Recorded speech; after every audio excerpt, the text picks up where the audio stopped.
Je m'appelle Andrea Poum, je suis chargée de recherche au CNRS, affectée avec le Centre de physique théorique à l'École polytechnique.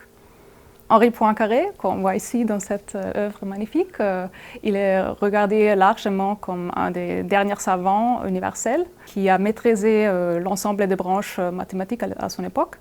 Mais il a aussi apporté beaucoup de contributions clés en physique théorique, ce qui est mon domaine de recherche. La théorie que j'utilise dans mon domaine de recherche, c'est la théorie quantique des champs.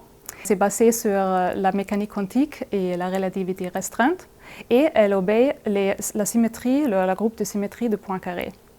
Donc ça constitue les translations, ça veut dire les déplacements dans l'espace-temps, donc les déplacements dans le temps et l'espace, les rotations, qui plus largement constituent les symétries de Lorentz, donc les rotations spatiales et aussi les boosts de Lorentz.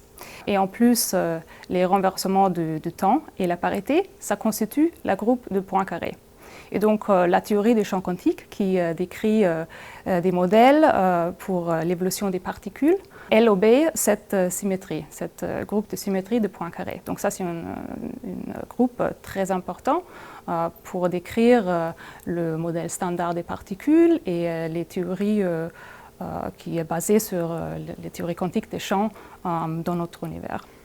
Je pense que Poincaré, il est plus connu dans le monde mathématique pour ses travaux en maths, mais il a aussi apporté beaucoup de contributions clés en physique, notamment en physique théorique.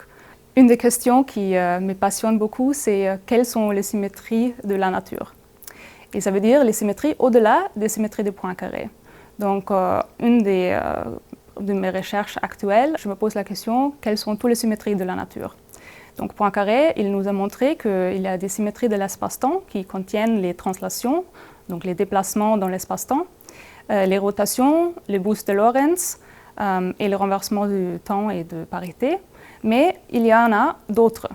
Et donc, un domaine de recherche en physique théorique aujourd'hui pour notamment l'unification de la théorie quantique des champs et de la relativité générale d'Einstein, c'est autour de comprendre toutes les symétries de la nature. Donc ça, c'est la première question à répondre pour faire une démarche dans cette direction. Mon programme de recherche actuel tourne autour de la question est-ce que notre espace-temps asymptotiquement plat, ça veut dire plat à grande distance, pourrait être décrit par une théorie à moins de dimensions spatiales qui vit au bord de notre espace-temps. Et pour répondre à cette question, un des ingrédients très importants, c'est de comprendre bien quelles sont toutes les symétries. Et donc, ça commence avec les symétries de Poincaré, qui sont les symétries de l'espace plat. Mais si on ajoute les effets gravitationnels, notamment la radiation, donc les ondes gravitationnelles, on doit parler d'un espace asymptotiquement plat. Donc quelque chose qui se passe dans le centre de l'espace et puis ça devient plat asymptotiquement. Et donc là, on départ de la symétrie Poincaré qui est toujours la symétrie à grande distance. Mais là, on doit se demander quelles sont les symétries au-delà de Poincaré qui décrit notamment les effets gravitationnels unifiés avec la mécanique quantique. Donc c'est dans le domaine de la gravité quantique. Une des questions dans la physique théorique moderne de nos jours, c'est de trouver s'il y a une description holographique de notre espace-temps. Donc ça veut dire, est-ce qu'il y a une théorie de la gravitation quantique, qui vit au bord de l'espace-temps où il n'y a pas de gravité?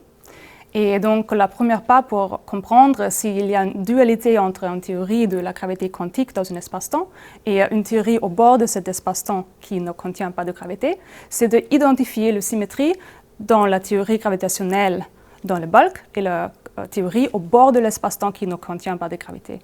Et donc, le premier pas, c'est de trouver toutes les symétries qui existent.